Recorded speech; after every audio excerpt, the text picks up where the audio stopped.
에베소서 6장 4절 말씀, 우리가 함께 한 목소리로 이 말씀 함께 읽겠습니다. 시작.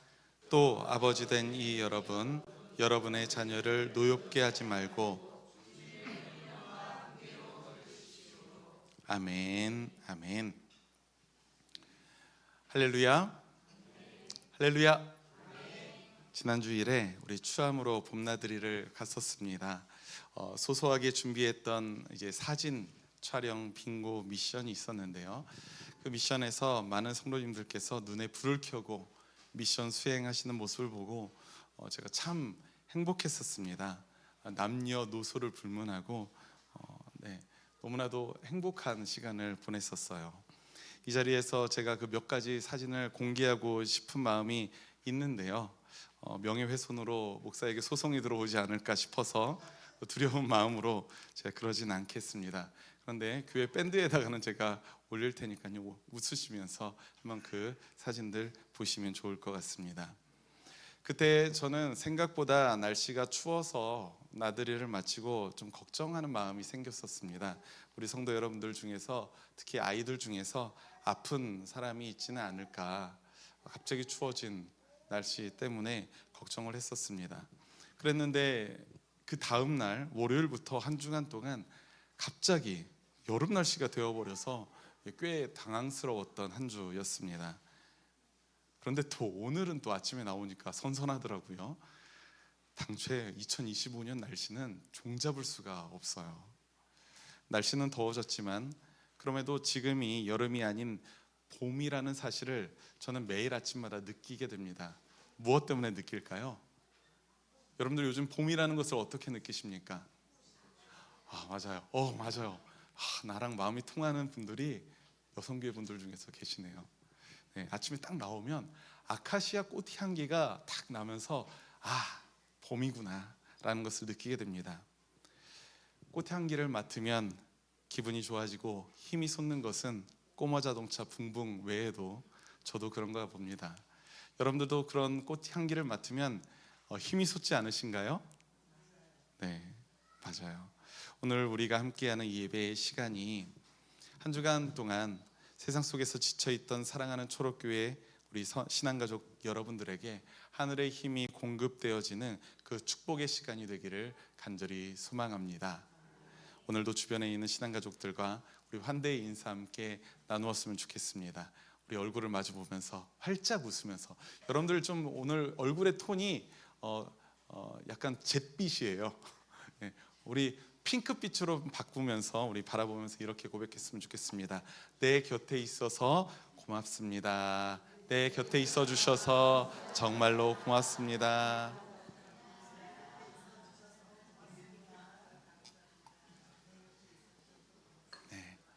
저의 곁에 있어 주셔서 여러분들 참으로 고맙습니다. 이건 진심입니다. 5월 한 달은 우리가 JCL 라이엘이라는 분에 져서 이 부모의 의무를 참조해서 가정과 자녀 양육에 관한 말씀을 함께 나누고 있습니다. 큰 틀에 있는 것을 제가 차용해서 말씀을 전하지만 그 디테일한 내용은 꽤 많이 다릅니다. 그래도 그 1880년도에 있었던 그 책을 오늘날 우리들의 삶에 맞추어서 제가 조금씩 해석하고 적용하는 것이라는 것을 여러분들이 기억하셨으면 좋겠어요. 저도 가정에 관한 설교를 준비하면서 여러 공부를 하고 말씀을 묵상하고 있습니다. 그러면서 드는 생각이 저에게 하나 있는데요. 무엇이냐면 부모의 의무, 이 책에서 말하는 자녀 양육의 17가지씩이나 돼요. 이 지침이, 이 17가지의 지침들이 있는데 그 지침들을 알고 있는 것과 또 우리들의 가정생활 속에서 적용하는 것, 이것은 전혀 다른 일이라는 것입니다. 아는 것과 적용하는 것은 완전히 다른 일이라는 거예요. 잘 알고 있다고 해서 잘 실천하는 것 아닙니다. 또 1880년대 유럽의 상황에 맞춰져 있는 그 내용을 오늘날 우리들의 현실 속에 문자 그대로 적용하는 것도 문제가 될 겁니다.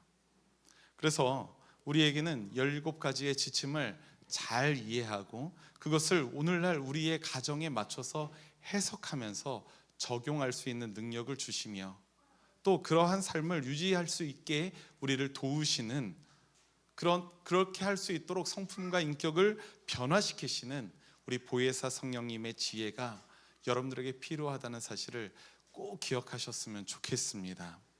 그렇기 때문에 우리 5월 한 달간 우리가 나누는 모든 내용은 가정을 창조하신 우리 하나님께 겸손하게 우리 성령의 지혜를 구하는 간절함이 있어야 될 줄 믿습니다. 성령님께서 우리에게 깨닫는 지혜를 주셔서 우리의 가정 생활에서 우리의 남편으로, 아내로, 아버지로, 어머니로 또 자녀로 살아가는 나의 모습이 어떠할지 깨닫게 하여 주옵소서. 우리 성령의 지혜가 우리 여러분들에게 있기를 간절히 소망합니다. 오늘 우리가 함께 나누는 신앙적 자녀 양육의 지침들도 우리에게 예수님을 닮아가는 우리 인격과 성품으로 변화시키시는 우리 성령의 열매가 반드시 필요한 내용들입니다. 성령의 열매 없이는 우리가 이 말씀들을 실천해 나아가는 것이 쉽지 않아요. 바로 부모의 태도에 관한 지침들이기 때문에 그렇습니다. 태도. 우리가 요즘은 이제 그런 영어와 우리나라 말을 뒤섞여서 사용하는 분들이 많이 계시죠. 그래서 요즘은 태도라는 말보다 attitude라는 말을 아주 많이 쓰는 것 같습니다. 이 attitude에 대한 이야기를 하려고 합니다. 세상의 모든 일을 할 때 이 태도, attitude라는 것의 중요성은 여러분들 말하지 않을 정도로 여러분들 잘 알고 계실 것입니다. 비록 지금 미숙하더라도 일에 임하는 태도가 올바른 사람에게는 신뢰감이 생기기 마련이고요. 언젠가는 능숙하게 될 확률도 높아질 겁니다. 왜요? 태도가 되바라졌기 때문에 그렇습니다. 반면에 지금 일을 너무 잘하는 사람이라고 하더라도 일하는 태도가 나쁜 사람의 경우에는 어떻습니까? 여러분들에게 신뢰감을 주기는 어려울 거예요. 우리가 강나단 집사님께서 군인이시잖아요. 태도에 대한 거니까 이제 그것도 장교이시니까 이제 사병이 처음으로 군내 밥을 먹으러 온 사람들의 모습을 보면 훈련하는 모습만 봐도 그 태도만 보아도 이 친구의 앞으로의 군 생활이 어느 정도 그려지지 않으십니까? 네, 지금 고개 끄덕이셨습니다. 아직은 쑥스러우셔서 그게 네 하지 않으셨지만 맞아요. 모든 것이 그래요.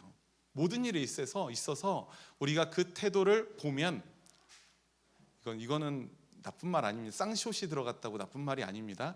그의 싹수가 보이기 마련입니다. 그렇지 않습니까? 태도는 그토록 중요하다는 거예요. 그 사람의 태도가 그의 인생을 결정하는 경우가 정말로 많아요. 자녀를 참 그리스도인으로 양육하길 원하는 부모도 마찬가지입니다. 자녀를 대하는 태도, 자녀에게 마땅히 행할 길을 가르치는 태도, 이 부모의 태도 자체가 자녀들에게 전달되는 메시지가 된다는 사실을 여러분들 반드시 기억하시기 바랍니다. 여러분들의 말이 메시지가 되는 게 아니라요, 그보다 먼저 여러분들의 태도가 메시지가 된다는 것입니다. 그럼 믿음의 부모가 가져야 할 그 첫 번째 태도가 무엇일까요? 이 첫 번째 태도 우리 한번 따라해 봅시다. 모든 다정함과 애정과 인내로 자녀를 훈련해야 한다. 네, 또다시 훈련이라는 단어가 들어와서 왠지 마음이 조금 불편해질 수도 있습니다. 근데 이 J.C. 라일 이 저자가 계속 훈련이라는 단어를 반복하고 있어요. 모든 다정함과 애정과 인내로 자녀를 훈련해야 한다라는 것입니다. 어쩌면 이 훈련이라는 단어와 다정함, 애정, 그리고 인내라는 단어가 조금 어울리지 않게 여러분들에게 느껴질 수는 있습니다. 오히려 치열하게 훈련을 시키기 위해서는 인간적인 다정함과 애정은 없어도 되고 참아주고 기다리는 인내보다는 따끔하게 다그치는 것이 그에게 필요하다라고 생각하는 분이 여러분들에게 있을 수도 있어요. 그것이 그간 한국 사회의 교육 문화였기 때문에 그렇습니다. 그러니까 훈련을 하려면 어떻게 해야 된다? 적어도 데시벨은 높아야 된다. 적어도 어느 정도의 이제 내가 교관으로서 화내는 모습이 저에게 두려움으로써 다가가야 된다라고 우리들은 여겨지기 때문에 훈련이라는 단어와 다정함, 애정, 인내라는 단어가 어울리지 않게 느껴지는 거예요. 여기에 있는 우리 청소년도 다혜리 어린이 친구들, 이 친구들은 이해를 하지 못하겠지만 제가 어린 시절만 해도 교련이라는 수업이 있었습니다. 제가 말하기가 참 어려운 게, 이게 제가 81년 닭띠잖아요. 제 시대 때 우리 동네만 있었던 건가 싶기도 하고. 있으셨나요? 네. 네. 성주에는 있었습니다. 천안에도 있었어요. 서울에 있었는지는 잘 모르겠습니다. 네. 근데 교련이라는 수업이 있었는데요, 어린 학생들이, 우리 유담이, 영인이, 예서, 다혜리, 이 또래의 아이들이 삼천교육대에서 입을 만한 옷을 입고 제식 훈련을 했던 기억이 저에게 납니다. 자세를 틀리거나 구호가 조금이라도 맞지 않을 때에는 무섭게 생긴 이 교련 선생님에게 얼마나 호되게 혼났는지 모릅니다. 혹시 이 교련 수업 받으신 분 계신가요? 부끄러워하지 마시고, 저도 손 들었으니까 여러분 부끄러워하지 마시고. 네. 이제 네. 어느 동네가 이런 걸 안 받았나? 우리 동네는 받았습니다. 소위 얼차려까지 받았었어요. 여러분들 그런 기억 있으시죠? 그런데 우리가 지금 이야기 나누고 있는 건 교련 시간에 교관과 학생의 관계를 이야기하는 것이 아닙니다. 여기에서 말하고 있는 훈련은 교련 시간의 훈련이 아니에요. 우리가 너무나도 사랑하고 소중히 여기며 세상의 어떤 것과도 바꾸지 않을 자녀의 부모인 바로 우리의 관계에 대한 이야기를 말하고 있는 것입니다. 자녀 그리고 부모, 그 관계는 교관과 훈련생이 아니라 부모와 자녀, 사랑의 관계, 그것을 밑바탕에 두고 있다는 사실을 기억하시기 바랍니다. 그런데 부모의 저자, 부모의 의무, 이 저자는 이렇게 말합니다. 한번 잘 들어보시기 바랍니다. 아이들의 마음은 우리와 똑같습니다. 가혹하고 냉정한 태도에 겁먹고 움츠러듭니다. 마음을 닫아버립니다. 그러고 나면 아무리 그 마음으로 들어가려고 애써봐야 소용이 없습니다. 부모로서 여러분이 얼마나 자녀들을 사랑하는지 그들이 알고 느끼도록 하십시오. 여러분이 진실로 원하는 것은 그들의 행복과 유익임을 알게 하십시오. 부모가 얼마나 자신을 위하는지 알게 되면 자녀는 금세 부모에게 마음을 엽니다. 물론 여러분들이 자녀를 대할 때에 다정함과 애정과 인내심을 쏟아부어도 왠지 꽉 막혀있는 답답함을 느끼시거나 또 변하지 않는 자녀의 태도에 화만 치밀어 오르시는 경험을 하실 겁니다. 분명히 하실 겁니다. 그렇죠? 자녀가 있는 분들은 좀 눈치만 보고 계신데, 네, 그렇죠? 네, 그렇습니다. 저도 그래요. 저의 자녀도 있지만 그렇게 말할 수 있습니다. 그러나 한번 여러분들 생각해 보십시오. 부모가 자녀에게 화를 주체하지 못하고 한바탕 쏟아내면 그 자녀가 부모를 더 존경하게 되나요? 그렇게 됩니까? 그렇지 않습니다. 자녀를 겁에 질리게 만들거나 부모처럼 동일하게 화를 내게 만들 뿐입니다. 그런 자녀는 더 이상 자기의 마음을 열지 않고 거짓으로 자기를 숨기게 되기 마련이에요. 이제 마음을 닫아버리면 자신의 속을 내어놓지 않게 된다는 것입니다. 사도 바울도 골로새서 3장 21절 말씀에서 이렇게 말을 합니다. 개역개정 성경으로 제가 담아 놓았는데요, 골로새서 3장 21절 우리 함께 읽겠습니다. 시작. 아비들아 너희 자녀를 아멘. 이미 자녀가 노엽게 된 상태예요. 분노하게 된 상태입니다. 왜요? 부모님에게 이미 부모님의 화를 온몸으로 받아내었기 때문에 이 자녀도 자신의 감정으로 대응하고 있는 거예요. 부모의 거친 감정과 자녀의 감정이 충돌하게 되면 그 자녀는 한동안 말을 잘 들을 수는 있겠죠. 그 공포심에 한동안은 말을 잘 들을 수가 있겠죠. 하지만 결국 그 자녀의 인격과 성품을 변화시킬 수는 결코 없을 것입니다. 자녀의 영혼을 사랑하고 인격과 성품을 변화시키고자 한다면 여러분 반드시 다정함과 애정과 인내라는 그런 여러분들 부모의 태도를 가지고 자녀를 훈련시키시는 여러분들 되시기를 간절히 소망합니다. 그 마음을 아이들은 알게 될 줄 믿습니다. 그 마음이 어떤 마음이에요? 오늘 말씀의 제목이 뭡니까? 제가 아주 좋아하는 가수의 노래 제목이기도 하죠. 사랑하기 때문에. 사랑하기 때문에 그러한 다정함과 애정과 참아주고 기다려주는 인내가 우리 자녀를 향해 우리가 내어놓을 수 있는 것이죠. 우리가 기억해야 하는 부모가 갖추어야 할 두 번째 태도도 있습니다. 그것은 첫 번째 태도와 어찌 보면 상반된 태도라고 보일 수도 있을 겁니다. 두 번째 태도는 무엇이냐면 우리 한번 따라해 봅시다. 자녀를 훈련한다고 하면서도 너무 관대하게 대하는 것은 아닌지 항상 돌아보라. 우리가 훈련한다고 하는데 너무 지나치게 조건 없이 관대하게만 대하는 것은 아닌지 돌아보라라는 것입니다. 이게 무슨 말이에요? 어느 정도의 적절한 선에 말을 조심해야 돼요. 왜냐하면 성경에서는 특히 개역개정 성경에는 채찍도 나옵니다. 그래서 좀 말을 조심해야 되는데 어느 정도의 강압이 있을 수밖에 없다는 것을 이야기하고 있는 거예요. 방금 전에 자녀를 훈련할 때 다정함과 애정과 인내심을 가지라고 했었는데 두 번째는 너무 관대하게 대하지 말라고 하니까 서로 상충하는 것 같죠. 하지만 그렇지가 않습니다. 에베소서 6장 4절 말씀에서 사도 바울이 가르치는 것에 여러분들 귀 기울여 보시기 바랍니다. 우리 아까 전에 읽었던 에베소서 6장 4절 말씀 다시 한번 읽겠습니다. 시작.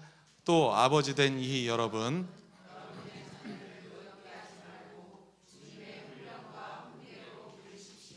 아멘. 아멘. 먼저 자녀를 노엽게 하지 말고라는 것은 첫 번째 태도와 연결되는 것입니다. 그런데 이어지는 주님의 훈련과 훈계로 기르십시오. 이 말씀은 이 자녀 양육의 과정이 그저 자유분방하고 늘상 즐겁기만 한 것은 아님을 여러분들에게 분명하게 알려주는 것임을 믿습니다. 부모에게 가장 중요한 것이 뭘까요? 그것은 제가 첫 번째 시간에 말씀드렸죠. 우리에게 가장 중요한 것은 자녀가 원하고 바라는 것을 무조건 해주는 것이 아니라고 말씀드렸습니다. 자녀가 원하는 것을 해주는 것이 아니라 자녀에게 진정으로 필요한 것, 하나님이 나의 자녀에게 원하시는 것을 알고 그것을 해주는 것이라고 말씀드렸죠. 우리가 살아가는 이 시대는 철저히 죄에 의해서 깨어져 있습니다. 세상은 악합니다. 이 깨어진 세상 속에서 자녀가 모든 것이 허용된 자유를 가지고 살아가는 것만큼 위험한 일이 없어요. 강력한 죄의 유혹이 끊임없이 그들에게 다가오기 때문에 그렇습니다. 모든 것이 허용된 자유? 말이 좋죠. 그런데 그 자유로 인하여 그 자녀가 위험에 빠질 수도 있고요, 그 자녀로 인하여 다른 사람들이 위험에 빠질 수도 있다는 겁니다. 잘못을 바로잡은 그 훈계로 인해서 사랑하는 자녀에게 불편한 마음을 주는 것이 우리 부모에게 마음에 내키지 않을 수 있습니다. 저도 그렇습니다. 하지만 지금 그게 싫어서 우리가 자꾸 미루다 보면 어느 순간 우리가 돌이키지 못할 정도로 어려운 상황을 맞이하게 될지도 몰라요. 대부분의 청소년 자녀를 키우는 부모님들의 고충의 얘기를 들어보면 그렇게 말씀하시더라고요. 우리 아들은 이럴 줄 몰랐습니다. 그런데 그 아들이, 아들이라고 하면 괜히 누군가를 표적 설교하는 것 같으니까 우리 집에는 그렇지 않아요. 네. 근데 그 자녀가 딸인지 아들인지 모르겠지만 그 자녀가 우리 애는 그렇지 않아요. 그러면 어느 순간에 중2 때까지는 괜찮았는데 중3 3월 1일 계약을 하자마자 갑자기 싹 변한 걸까요? 그렇지 않아요. 서서히 그런 징조가 있었고 그러한 모양들이 있었는데 부모가 인정하지 못하고 캐치하지 못했을 뿐입니다. 우리 아들은 그렇지 않았는데 왜 그런지 모르겠어요. 부모된 우리에게는 자녀의 잘못됨을 바로잡을 수 있는 그런 용기가 필요하다는 사실을 우리가 인정하시길 바랍니다. 제가 용기라고 표현하고 싶어요. 진짜 용기거든요. 그것을 바로잡을 용기가 부모에게는 정말로 필요합니다. 그런 용기가 없는 부모들은 이렇게 생각합니다. 에이, 아이들은 어리니까 이렇게 하다가도 커서는 다 정신 차리고 모두에게 잘 할 거야. 이걸 반문하는 것은 너무나도 쉬워요. 그런 아이들이 커서 성인이 된 오늘날 세상이 정말 그렇게 아름답기만 합니까? 그런 아이가 커서 성인이 되었는데 이 세상을 온통 죄로 물들이고 있는 사람이 얼마나 많이 있습니까? 날마다 죄로 인해서 깨어진 세상임을 증명하고 있는 것이 오늘날의 현실 아니겠습니까? 잠언 29장 15절 말씀 우리가 함께 읽겠습니다. 자녀 된 여러분들은 상처받지 마십시오. 네. 잠언 29장 15절 말씀 시작. 매와 꾸지를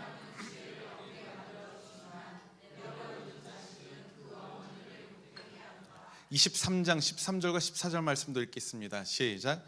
아이 꾸짖는 것을 삼가지 말아라.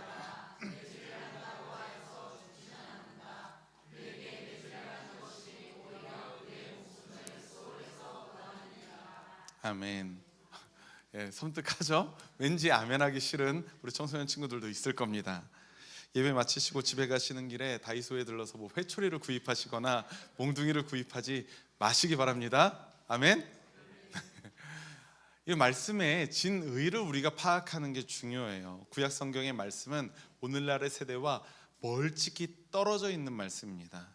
오늘날 여러분의 자녀에게 문자 그대로 적용하시면 큰일 납니다. 만약에 적용하는 부모님이 계시다면 목사님에게 와서 일러주시기 바래요. 알았지 다혜라? 알았지? 네. 다만 이 말씀의 진의를 파악해야 된다는 거예요. 잘못된 길에 접어든 자녀를 그 훈계하는 용기가 부모인 우리에게 반드시 필요하다는 사실을 여러분들 기억하시기 바랍니다. 사랑하는 우리 초록교회 신앙가족 여러분, 감사하게도 우리 초록교회 신앙 공동체에는 어린 자녀들이 참 많이 있죠. 그 어린 자녀들이 얼마나 사랑스럽고 소중합니까? 그리고 여러분들이 가정에서 양육하고 있는 여러분들의 피부치들, 그 어린 자녀들, 그 자녀들은 또 얼마나 소중하고 사랑스럽습니까? 때로는 그 과정이 힘들고 어렵기는 하겠지만 결코 자녀를 포기할 수는 없습니다. 왜요? 왜 자녀를 포기할 수 없습니까? 그를 사랑하기 때문에. 사람이라는 존재는 생명으로 태어난 후에 한동안 부모님의 품 안에서 자라나는 시간이 반드시 필요합니다. 그렇기 때문에 자녀를 형성하는 그 많은 부분이 부모인 바로 여러분들에게 달려 있음을 항상 기억하시기 바랍니다. 그것을 기억하셔야 돼요. 부모인 우리에게 자녀의 많은 부분이 달려 있습니다. 오늘 우리가 함께 나눈 부모가 가져야 할 두 가지 태도가 있어요. 자녀를 훈련할 때 그를 향한 다정함과 애정과 인내심으로 하셔야만 합니다. 결국 자녀의 인격과 성품을 변화시키는 것은 여러분의 온유와 사랑이기 때문인 줄 믿습니다. 그러나 자녀가 이 깨어진 세상 속에서 잘못된 길로 접어들었을 때에는 어떻게 해야 됩니까? 그를 죄의 영향력에서 벗어날 수 있도록 여러분들의 진심으로 훈련할 수 있는, 훈계할 수 있는 용기가 저와 여러분들에게 있기를 간절히 소망합니다. 자녀를 온유함과 사랑으로 훈련하는 것, 그리고 죄에 가까운 자녀를 훈계하는 것, 이 두 가지 태도는 공통적으로 자녀를 진심으로 사랑하기 때문에 갖는 것 아니겠습니까? 그리고 그 진심은 분명히 여러분들의 말과 행동으로 자녀에게 전달될 수 있을 줄 믿습니다. 다시 한번 말합니다. 여러분들의 말과 행동, 그러니까 하나로 표현하자면 여러분들의 표현으로 자녀들은 알 수 있을 것입니다. 바라기는 오늘 말씀을 통해서 여러분의 자녀를 하나님의 백성에게 백성답게 양육할 그 지혜가 여러분들에게 깨달아지는 은혜가 있기를 간절히 소망합니다. 그래서 성도 여러분들의 가정이 죄로 인해서 깨어진 세상 속에서 멀어지고 예수 그리스도의 그 온유하고 사랑으로 충만한 성품에는 가까워지는 그런 믿음의 가정이 되시기를 주님의 이름으로 축원합니다. 우리 함께 오늘 말씀도 기억하면서 주보에 있는 공동체이기도 한 목소리로 함께 기도하겠습니다. 시작.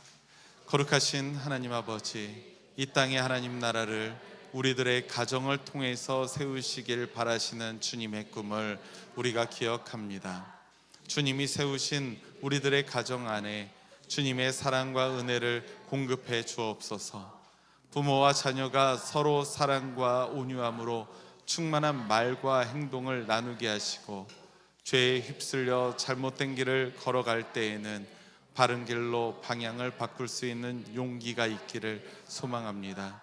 그래서 우리 모두가 온유하고 사랑이 충만하신 예수님의 성품을 닮아가며 아름다운 가정 공동체를 세워가는 주님의 거룩한 백성이 되게 하옵소서. 성령의 도우심을 믿으며 예수님의 이름으로 기도합니다. 아멘.